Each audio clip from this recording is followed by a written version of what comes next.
والسلام على رسول الله سيدنا محمد النبي الكريم وعلى آله وصحبه أجمعين.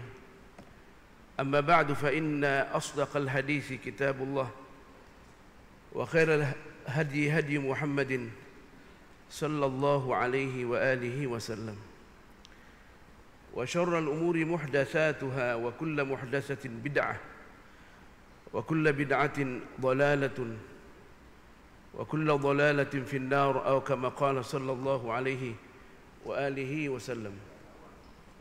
Tuan-tuan, puan-puan yang berbahagia, Assalamualaikum warahmatullahi ta'ala wabarakatuh.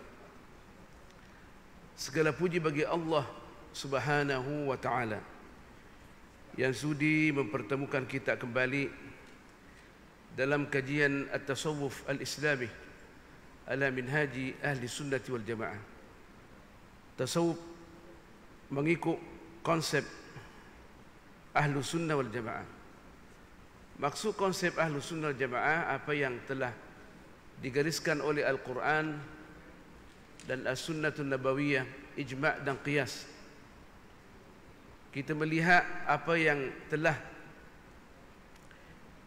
dituliskan oleh Al-Imam Al-Ghazali tak lepas daripada empat perkara ini. Adapun hadis dhaif yang dibentangkan itu hanya berkaitan dengan masalah motivasi, dan majoriti ulama muhaddisin membolehkan menggunakan hadis dhaif dalam masalah motivasi. Kritikan yang ada itu hanya politik dalam ilmu pengetahuan untuk mengelakkan orang daripada berpegang teguh daripada ulama kita. Nah, itu satu niat yang tidak dimaksudkan dan diikhlaskan kepada Allah Subhanahu wa taala. Tuan-tuan, puan-puan yang berbahagia, sebelum kita lanjut daripada tajuk yang kita bincangkan, kita sekarang sudah berada pada hari ke-17 atau 16 daripada Dzulqa'dah. Sedikit lagi 13 hari kita akan memasuki malam awal Dzulhijjah.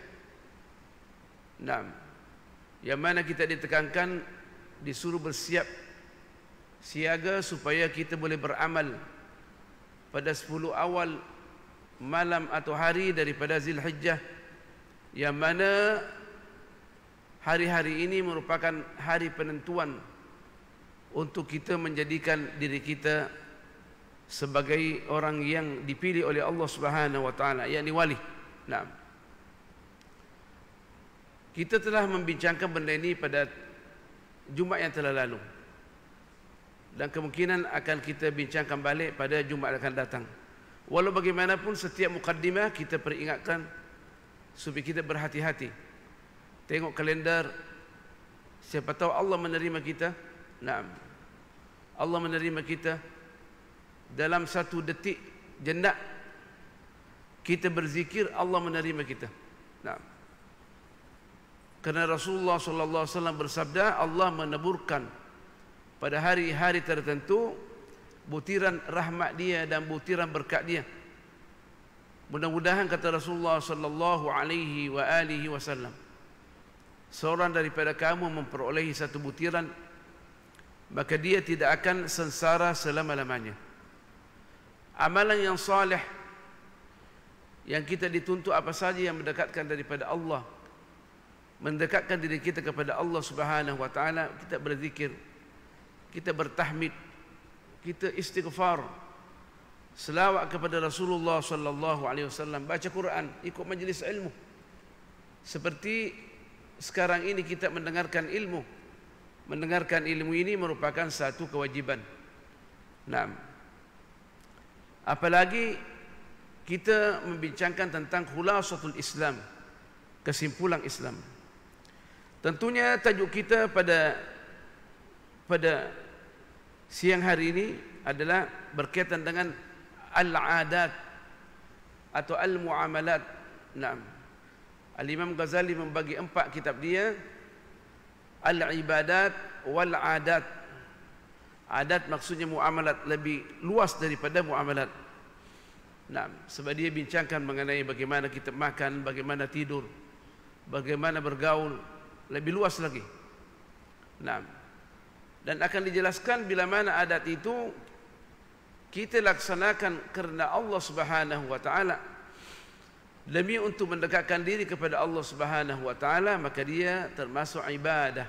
Nah, kemudian ketiga, al-muhlikat, benda-benda yang dapat menjejaskan identiti kita di hadapan Allah Subhanahu wa taala, seperti terjerumus pada dosa kecil lebih lagi daripada dosa besar.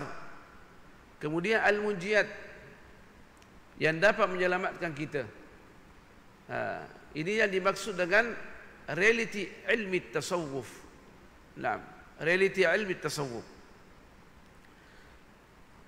Pada siang hari ini kita akan melanjutkan perjalanan kita yang telah lalu, yaitu bagaimana Rasulullah sallallahu alaihi wasallam makan dan minum.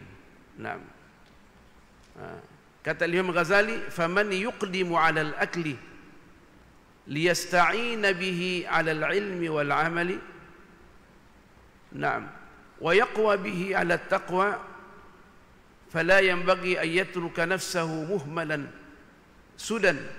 Barang siapa yang makan, termasuklah minum, supaya dia jadikan sebagai sarana untuk berilmu dan beramal, agar supaya dia kuat bertakwa kepada Allah Subhanahu wa taala, maka tidak sepatutnya orang ini dia biarkan tidak memperhatikan cara makan, tak memperhatikan diri dia. Makan terus, sedikit-sedikit makan, merosakkan kesehatan dia. Tapi jangan juga terlalu lapar. Nah, sebagaimana Rasulullah sallallahu alaihi wasallam katakan, nahnu qaumun la na'kulu hatta najuu', yani kami adalah kaum, yani ummah, al-ummah al-islamiyah, tidak makan kecuali kita lapar. Wa idza akalna la nashba', bila mana kita makan kita tidak kenyang. Wa in kana la budda fa'ilan, kalau kita terpaksa makan lebih, nak kenyang sikit, nak ambil hati isteri masalah juga ni, mesti ambil hati dia, atau ambil hati kawan. Fa in kana la budda fa'ilan, atau kita berada pada situasi makanan itu jarang-jarang saja kita makan. Kita tengok orang bikinkan kita nasi biryani, nasi spesial bagi kita, nak ambil hati kawan. Fa in kana la budda fa'ilan fa thuluthun li ta'amihi, maka jangan lebih daripada sepertiga makanan yang diambil itu. Wa thuluthun li syarabihi, dan sepertiga daripada minuman dia. Wa thuluthun li nafasih, dan sepertiga untuk dia punya pernapasan, memberikan ruang dan kepada makanan dan minuman itu untuk diproses dengan baik. Sebab kalau tidak boleh diproses dengan baik, maka di sinilah akan menimbulkan penyakit. Nah, tentunya dokter bila mana kita bermasalah, dia akan tanya kita makan apa, bagaimana cara makan. Itu dokter tu, dia akan tanya kita punya permakanan dan minuman kita, makanan dan minuman kita. Jadi mesti dijaga benda ini. Dan jangan juga tak makan, mesti makan. Nah, sebab diri kita ini merupakan amanah daripada Allah Subhanahu wa taala, kita mesti jaga. Wa inna li nafsika 'alaika haqqan, kata Rasulullah sallallahu alaihi wasallam, bahwasanya diri kamu yang ada pada anggota badan kamu ini adalah tanggungjawab. Nah, kita mesti memperhatikan. Makanya itu Rasulullah sallallahu alaihi wa alihi wasallam mewasiatkan kita bila mana sakit mesti kita berobat. Nah, tadawu ibadallah, berobatlah wahai hamba Allah, sebab Allah tidak mahu melihat kita sakit. Naam. Kalau kita pun sakit, ada hikmahnya. Allah nak menghapuskan dosa-dosa kita supaya kita bersih sehingga berjumpa dengan Allah Subhanahu wa taala dalam keadaan redha kepada kita. Naam. Tapi bila mana kita sabar, kita sabar dan juga mencari penyelesaian. Naam, sebab berobat ini merupakan ibadah. Dan jangan juga kata Imam Ghazali, wa yastarsilu fil akli istirsal al bahaimi fil mar'a.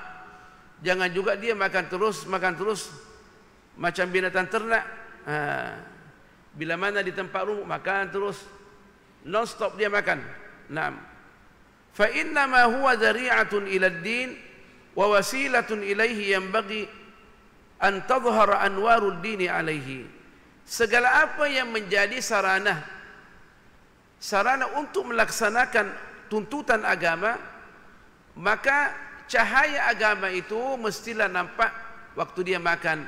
Dia baca bismillahirrahmanirrahim, dia minum bismillahirrahmanirrahim, dia makan dengan tangan kanan dia, minum dengan tangan kanan dia, dimasukkan sikit-sikit, jangan lebih daripada 3 teguk. 6, paling banyak 3 teguk, letakkan lagi, supaya kata Rasulullah sallallahu alaihi wasallam, kita punya alat pernapasan boleh normal. Karena kebanyakan orang yang kena penyakit hati ini karena dia minum tidak mempunyai peraturan. Minum. Nah, minum sikit-sikit. Jangan sambung.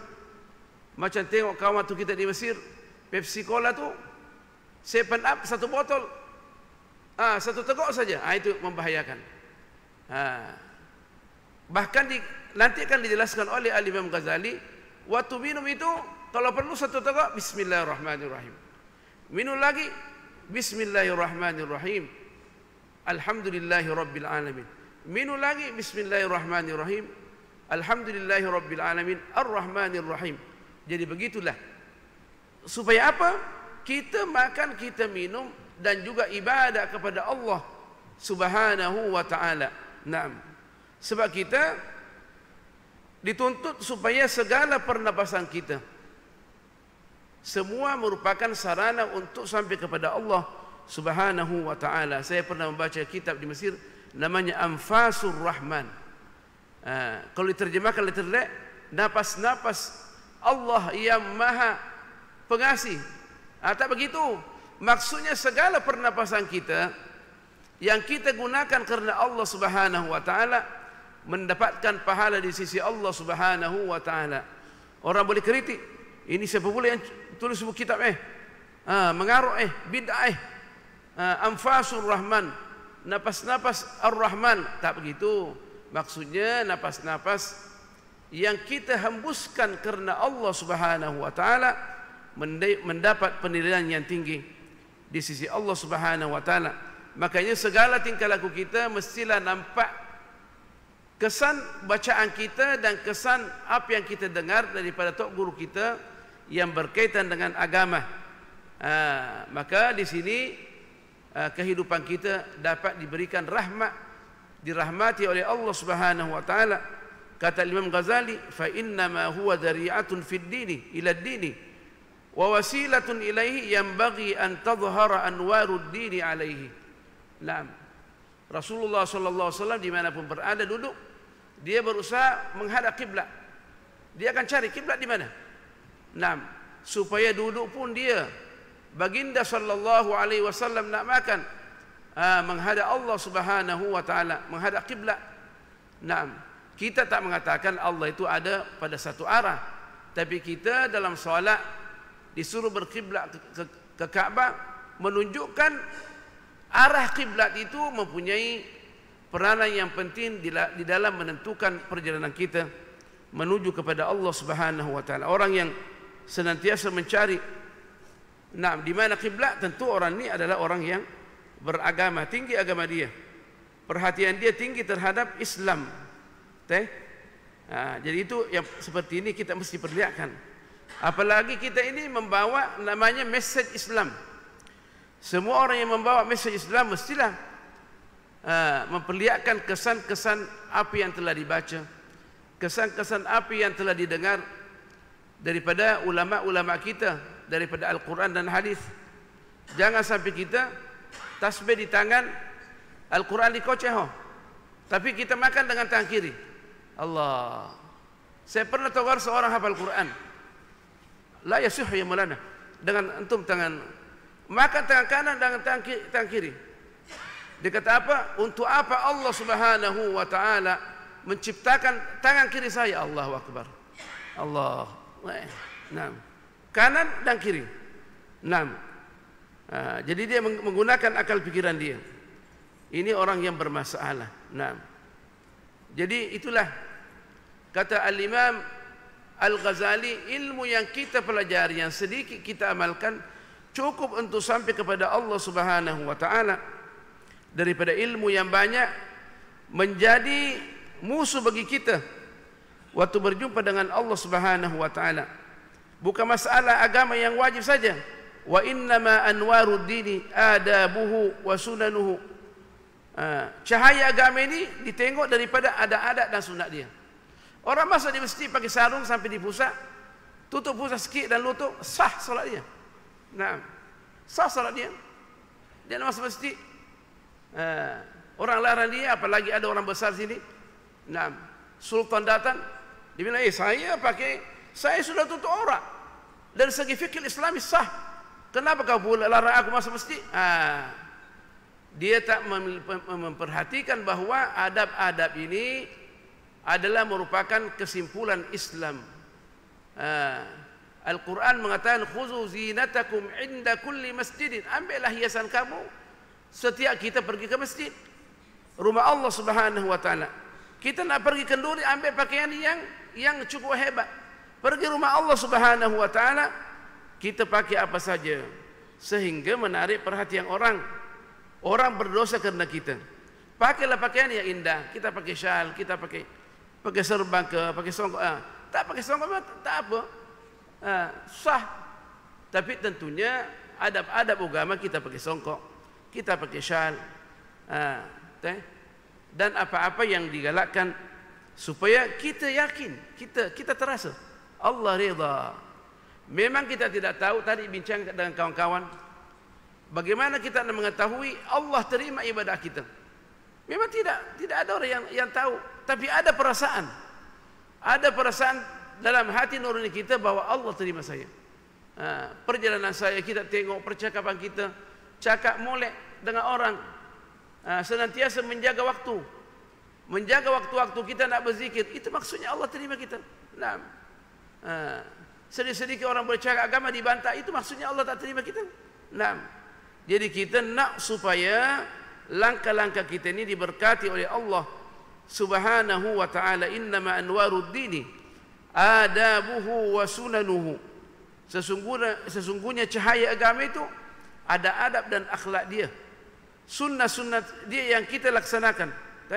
Sebelum kita masuk di masjid, sembahyang 2 rakaat tahiyatul masjid, menghormati masjid, menghormati Allah Subhanahu wa taala, kerana ini rumah Allah Subhanahu wa taala. Kita masuk rumah pembesar, bukan langsung kita masuk, ada dia punya tata tertib. Nak langsung masuk kita diusir. Naam.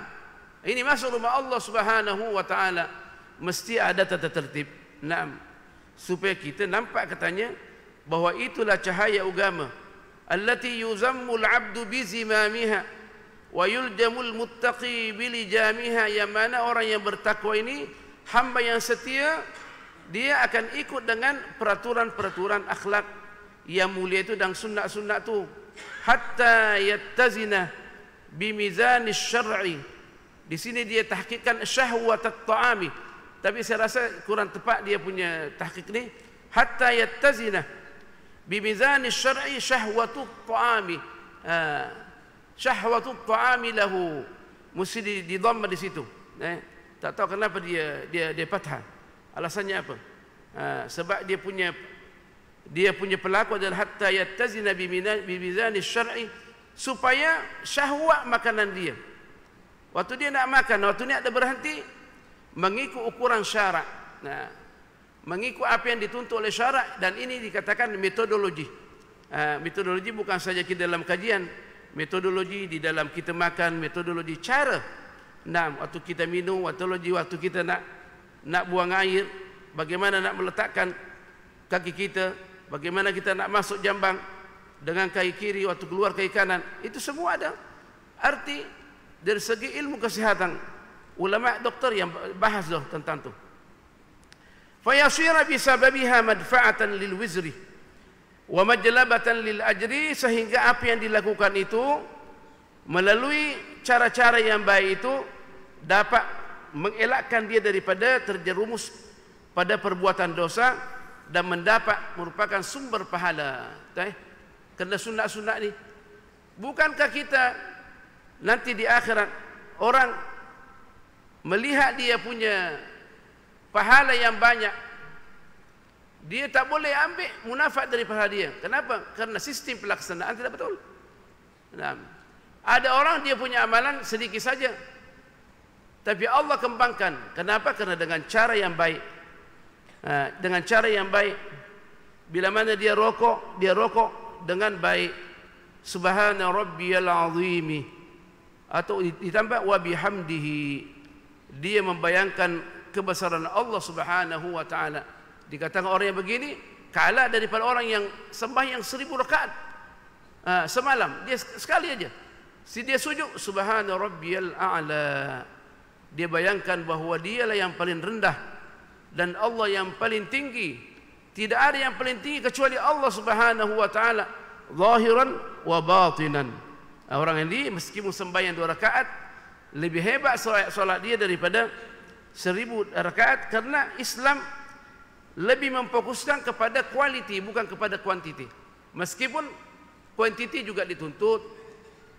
Bagus orang yang sembahyang 1000 rakaat tapi dia berkualiti solat dia. Tapi biasanya yang berkualiti ini orang yang dia perhatikan meskipun sedikit. Meskipun sedikit tapi dia perhatikan pelaksanaan dia. Nak membuat meja yang cantik seperti gini, mestilah orang yang pakar. Tentunya dia akan menghasilkan meja yang cantik. Lama baru dia buat. Kenapa? Dia berkualiti. Tapi ada pun yang nak buat 1000 dalam sebulan, dia sembarangan dia buat. Jadi mau berkualiti. Maka itu Allah Subhanahu wa taala menyampaikan kepada kita, Allah sendiri menciptakan langit dalam 6 hari. Padahal Allah berfirman, innama amruhu idza arada syai'an ay yaqula lahu kun fayakun. Segala urusan Allah Subhanahu wa taala bila mana menghendaki sesuatu hanya mengatakan kun, jadilah kamu, maka jadilah dia. Kenapa pula disebutkan sittata ayyam? Untuk mengajar manusia bahawa manusia diciptakan secara berperingkat-peringkat. Yang malangnya Ibn Taimiyah menukil dalam satu buku mengatakan Allah menciptakan langit di 6 hari, kemudian dia letih, maka menyandarlah dia. Mudah-mudahan dia bertobat. Menyandarlah dia. Ini diambil daripada Israiliyat. Israiliyat. Allah Subhanahu wa taala Al-Qawiyul Matin. Tak mungkin Allah letih. Naam. Kalaulah nanti orang di syurga tidak letih, naam, boleh bersama dengan istrinya ratus tahun, bagaimana dengan Allah Subhanahu wa taala? Naam, Qawiyun Matinun. Tapi kita tidak mengkafirkan Ibn Taimiyah. Mudah-mudahan Allah menerima taubatnya. Tapi jangan kita sembarang sedikit Imam Ghazali nak dikritik kerana hadis yang lemah. Ini hadis yang berbahaya dalam masalah akidah. Jadi penentuan waktu ini menyebutkan 6 hari, 7 hari hanya untuk mengajar kita pentingnya melaksanakan tugas kita secara berperingkat-peringkat. Makanya itu Rasulullah sallallahu alaihi wasallam bersabda dalam satu hadis mu'tamad, amalan yang sedikit yang berterusan lebih baik daripada amalan yang banyak tidak berterusan. Hari ini solat 1000 rakaat, 9 tahajud, 6 bulan lagi baru dia solat. Iaitu tidak mendidih hati kita.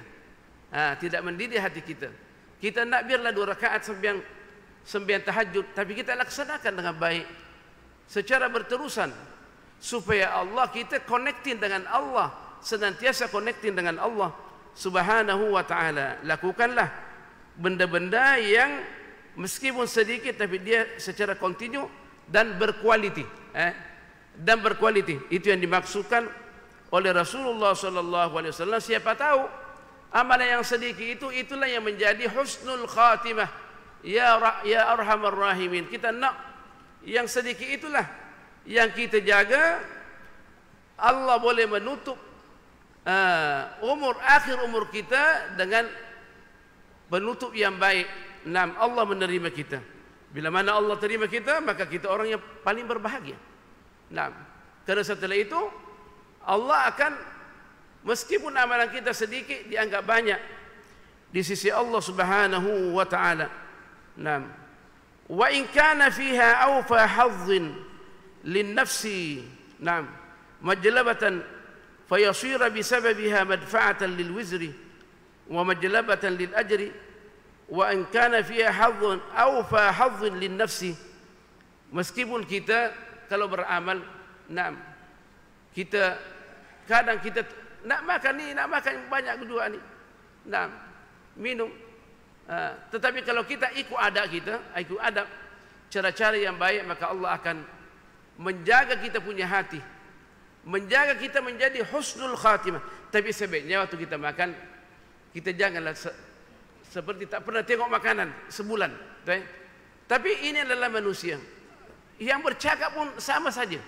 Itu teori. Kita kalau tak melihat makanan lama, Allahu Akbar. Tengok makanan memang juli mata kita. Siapa pun dia, tak terkecuali. Tapi tak apa, jaga adab, kata Imam Ghazali. Jaga adab makan slow untuk masukkan dalam perut kita slow. InsyaAllah Allah berkati makanan kita dan apa saja urusan kita. Slow. Supaya kita diberkati oleh Allah Subhanahu wa taala. Qala sallallahu alaihi wasallam, innar rajula la yu'jaru hatta fil luqmati yarfa'uha ila fihi wa ila fi imra'atihi. Sesungguhnya seseorang itu diberikan pahala,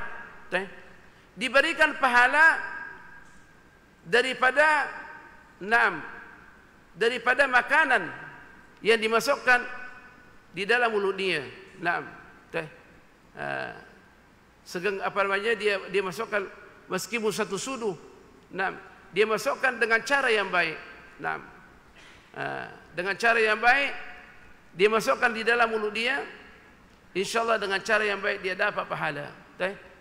Kenapa Rasulullah sallallahu alaihi wasallam menyebutkan hadis ini? Dan juga kenapa Imam Ghazali menyebutkan hadis ini, innar rajula la yu'jaru hatta fil luqmati, suapan yang dimasukkan seseorang tu dalam mulutnya dan di dalam mulut istri dia mendapat pahala. Kenapa? Tapi dengan cara yang baik, pelan-pelan. Itu kadang ada ulama boleh kasih kita makan.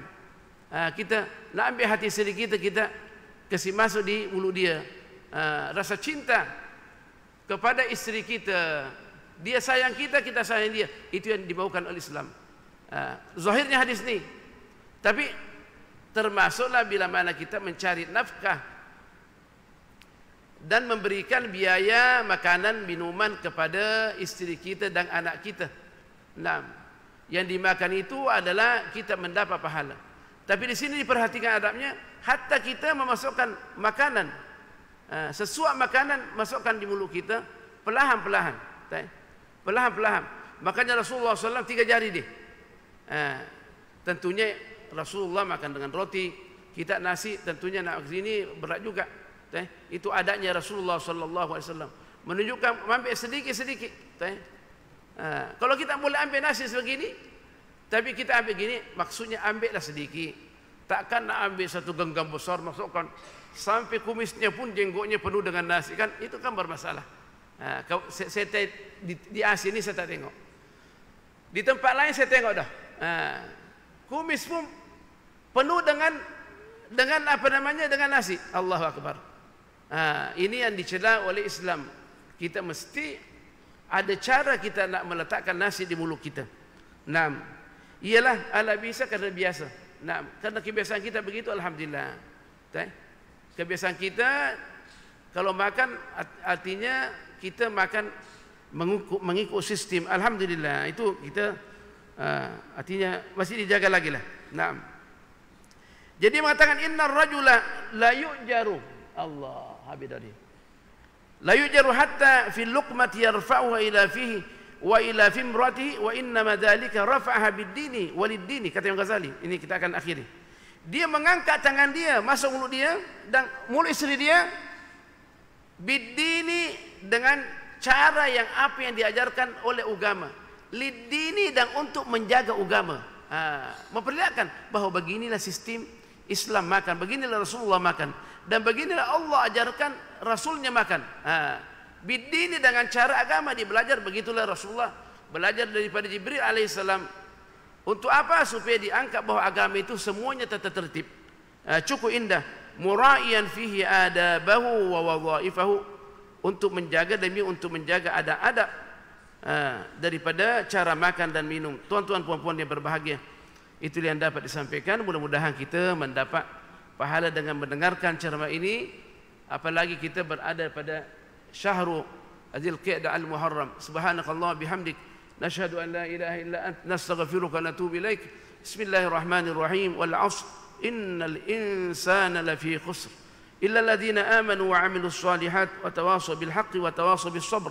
Bismillahirrahmanirrahim. Alhamdulillah wassalatu wassalamu ala Rasulillah Sayyidina Muhammadin an-nabiyil karim wa ala alihi wa sahbihi ajma'in. Allahumma 'allimna ma yanfa'una wa zidna 'ilma, faqihna fid din wa 'allimna at-ta'wil wa habbibna ila al-muslimin waj'al lana lisana sidqin fil 'alamin. Allahumma anzil 'alaina barakatik wa sakanatik wa nafahatik bi rahmatika ya arhamar rahimin. Wahfaz hadhihi al-balda Terengganu wa sultanaha wa ra'iyatahu wa sa'ir biladil Islam. وصل اللهم على سيدنا محمد والحمد لله رب العالمين والسلام عليكم ورحمة الله تعالى وبركاته.